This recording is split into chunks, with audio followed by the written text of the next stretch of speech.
Also, one of the important thing I need to explain is in regards to the properties of this arithmetic operation. And for example, the addition, we know that addition is nothing but combining together quantities to find their total, and we use it every now and then. And it is also vital for us to know the properties, because in, for example, the addition and the subtraction, they have properties in which the operation mostly abide. Without the properties, we don't really understand how this particular addition or subtraction may have in describing how the operation of number will go along. Therefore, we will look at some of the properties. I will go back to addition. We'll look at some of the properties in relation to addition. The first properties is the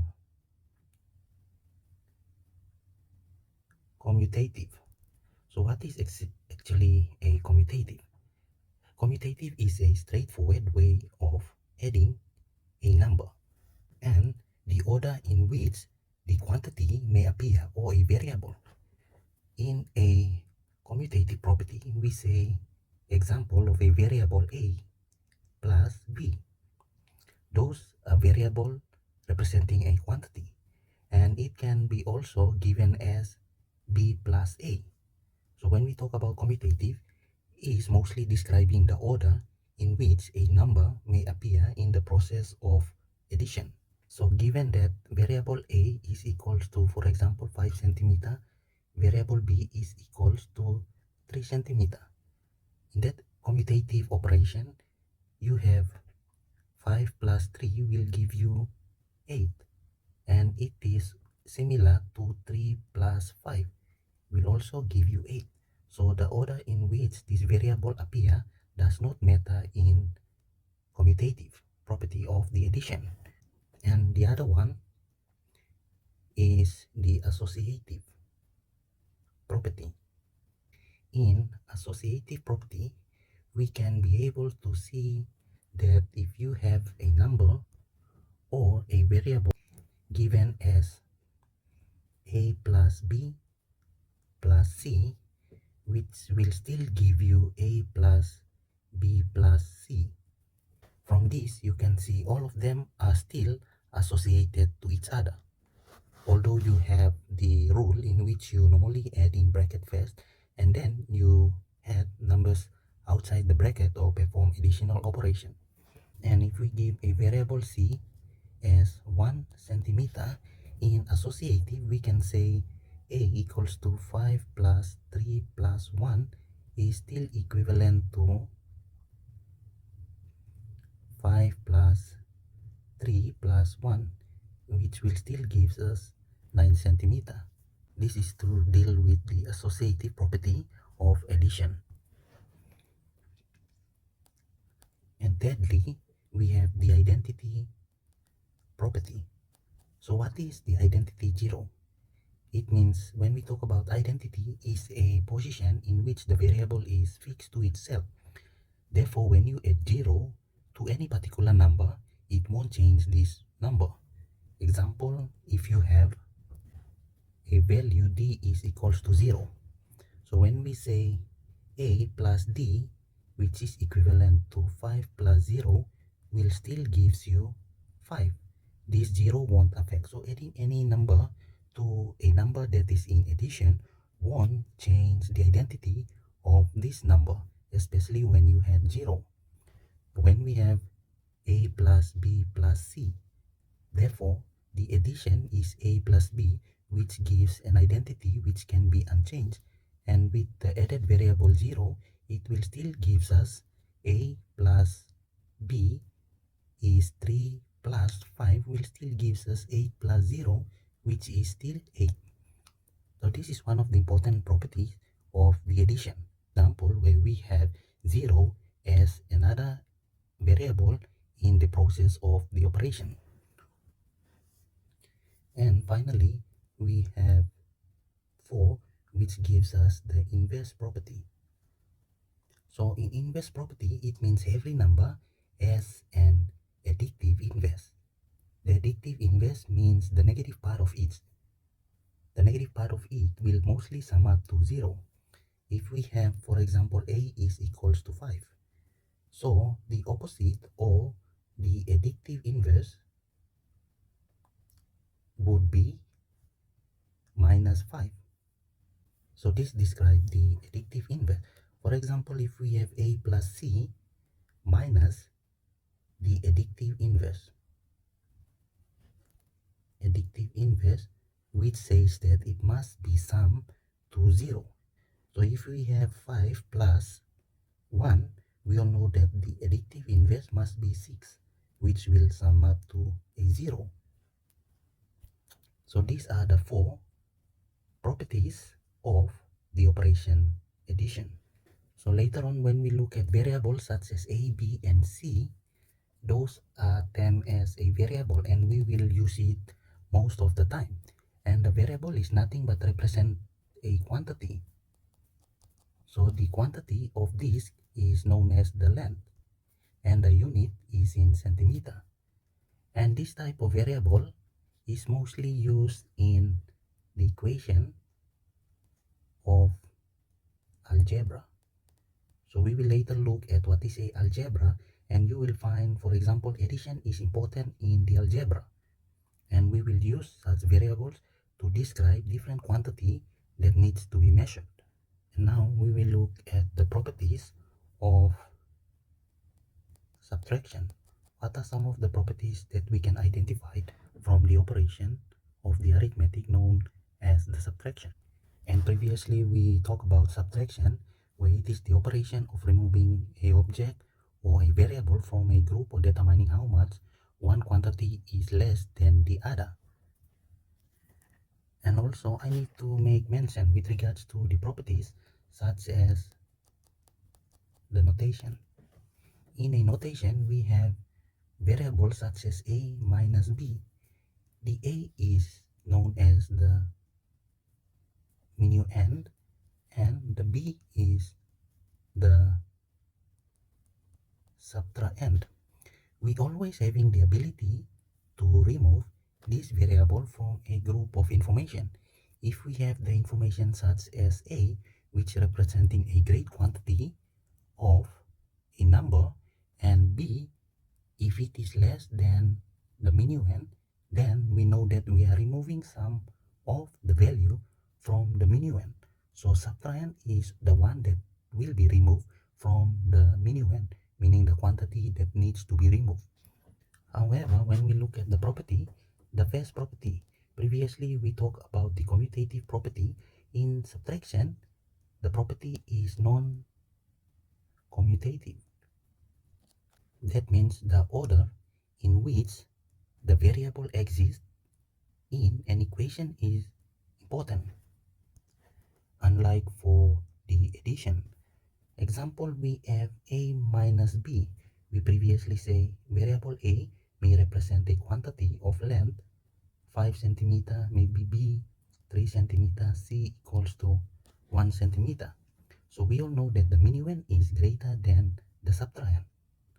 Therefore, it will remove 3 from the 5, and it is not equals to b minus a, because with the order in which the variable exit is not the same, and we take the order very important. Therefore, in a non-commutative property, the order is important in subtraction. In that case, we can see 5 minus 3 will be equals to 2, and 3 minus 5 will give us minus 2. 2 and minus 2 are two different number value on a number plane. When we talk about the number plane, we can represent it graphically with this portion represent the positive, and this portion represent the negative value. With respect to a number, we can describe number in this plane. If we have 5 and we remove 3, we have 1, 2, 3, 4, 5. And if we are in this position of a graph, that means we have to move 3 places towards the negative. Therefore, we will have this one, this one, this one. So the new position will be here. That means we are moving towards the left. And in this case, we have 3 from minus 5. And it gives us negative 2. Suppose that we have 1, 2, 3, 4, and 5. We are in here. And then we have to move 3 places towards the right. That means 1, 2, 3. Therefore, our new position now will be here, minus 2. And this is all describing the importance of a commutative. So subtraction is a non-commutative operation. Subtraction has a property of non-commutative, meaning the order in which the number exists in an equation is paramount. The second property is non-associative. Previously, we looked at in addition, we say A plus B and plus C, which is still associative, will still gives us the exact value. But in that case, for A minus B minus C is not equal to A minus B minus C. In such case, we normally perform operation inside the bracket first, and then we deal with the equation or the variable that is outside the bracket. The important thing for you to realize with non-associative is this portion. This portion can be seen as A minus 1 and B minus C. When we have A minus 1, that means we normally deal with anything that is inside the bracket. So it's like minus 1 and B minus C. In such case, this particular one, in order to deal away with the bracket, we can simply multiply this one with the bracket. And to deal with anything that is inside the bracket, we will also have this value here, minus 1, that will determine the fate of the values which is inside the bracket. In that case, if we want to expand the bracket for B minus C, we can write this one as A minus B plus C, because this minus 1 will multiply with the B and it will also multiply with the C. So minus times the minus will give us this positive C. So we can see the difference between the addition and the subtraction. Therefore, the associative law does not exist in the subtraction. Therefore, it is a non-associative property. We can see 5 minus 3 minus 1, which will give us 2 minus 1. It is now positive 1. And in this case, we have 5 minus 3 minus 1, which will now give us 5 minus 3 minus 1 can be 2, which will give us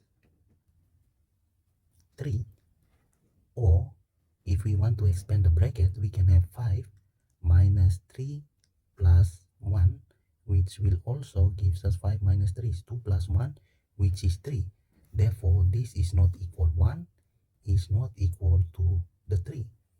And this describes the non-associative property of subtraction. And property number 3 is subtracting 0. In this example, we can say A minus 0 will still give us A. So any variable that minus the 0 will still gives you the value.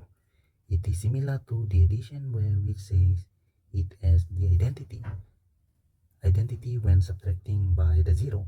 So this is a variable minus by the 0, which gives the same identity, which is the variable. So nothing changed. And finally, the fourth properties of the subtraction is the inverse. When we talk about the inverse, previously we look at addition. It has the inverse, which is a negative value. In that case, for a negative value, the inverse will be positive. If we have A minus A will be the inverse. If we have 5 minus 5, this minus 5 becomes the inverse, which will result in the 0 at the equivalent. And in that property, we can see that the inverse of addition is the subtraction, and the inverse of subtraction is the addition. So this will help us summarize addition and subtraction and their properties, because properties is important that every time when dealing with numbers they have to follow these properties. Subtraction has its own properties and addition have its own properties, but in that case they are reciprocal to each other, meaning they are inverse to each other. Anything that you perform using addition, the inverse or the opposite of this addition can be the subtraction. Therefore, in algebra, we perform something like this as a final example. If we have a minus b is equals to c, in that case, we can be able to move, or we can be able to transpose. We can bring it to the other side, it will become a positive value, or we can bring positive to the other side of the equal sign, and it will change the polarity of the variable.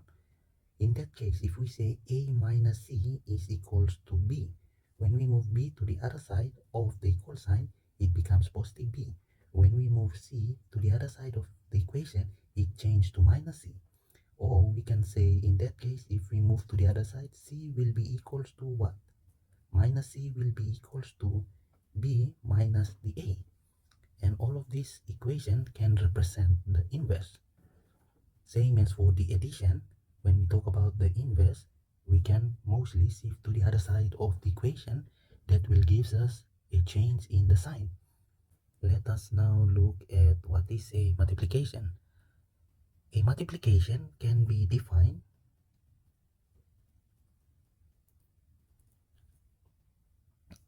as calculating the total. The total, when we say calculating the total, is nothing but we are finding the product. When a number or multiplicand is added to itself a certain of number of times. When we look at the notation for a multiplication, if we say a multiplied by the b, which will give us the c, so the total is known as the product or the outcome. And we can say a is the multiplicand, and b is known as the multiplier. So when we talk about the process of finding the product or calculating the total, when a number which is the multiplicand can be added to itself a certain number of times, when we say a is equals to 5 centimeter and b is equals to 3 centimeter, so with the value in hand, that means the multiplier is the 3. That means it has to have the multiplicand, which is the 5, added to itself 3 times. Therefore, we can have 5 plus 5 plus 5. And this is the multiplier 1, multiplier 2, multiplier 3. In that case, to find the product, we just only have to deal with using the multiplier to add the multiplicand depending on the number of multiplier. So if we can have 15. Now this is called the product. So a product is referring to the total of the multiplicand and the multiplier in operation. The notation is shown as a times b is equals to c. Also, a dot b is equals to c, or sometimes ab is equals to c. So this type of notation represents the operation of multiplication in an arithmetic. So when you see such notation, it is nothing but referring to a multiplication. I hope this is straightforward. Now we will look at the properties of multiplication. One is commutative. Since it is commutative, it has the similar properties as the addition. That means the order in which the variable appear in the operation does not matter. Example, we have A times B is the same as B times A. So when we have 5 times 3 is equals to 15, it is equals to 3 times 5, which will be equals to 15, because here we change the multiplicand and multiplier, but also it is given as 3 and 5. That means we increase the number of addition in this equation and we decrease the number of addition in this equation, meaning the multiplicand is less. For example, we have 5 plus 5 plus 5. We have only 3 multiplier here. So we decrease. In this case, we have 5. So 3 plus 3 plus 3 plus 3 plus 3. Therefore, we have 5 multiplier in this case. So you can see the difference. When we talk about the commutative, that means in what order the variable appears does not matter. The second property is the associative. So it is similar to the addition. In this associative, we can see the order. For example, A times B times C will be equals to A times B times C, which will still gives you the same result. Therefore, it is a associative property. And 3, the distributive property. In distributive property, we can see A times B plus C, which can give us, we can now have the notation A, B plus C. So with a distributive property, we can expand the bracket, meaning this A can multiply with this B and added with a multiplication of A and C. It can be written as A times B, then plus A times C. Now we can understand that this equation can be distributed like this. What property is known as the identity property? In identity property, that means any number that is multiplied by the multiplicand or the multiplier will be equal to the unchanged. It will remain the same. Example, if we have A times 1, it will be A, it will be unchanged. We can say A times B times 1.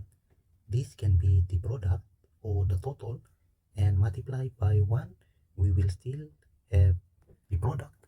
So this identity property states that any number multiplied by 1 will be unchanged.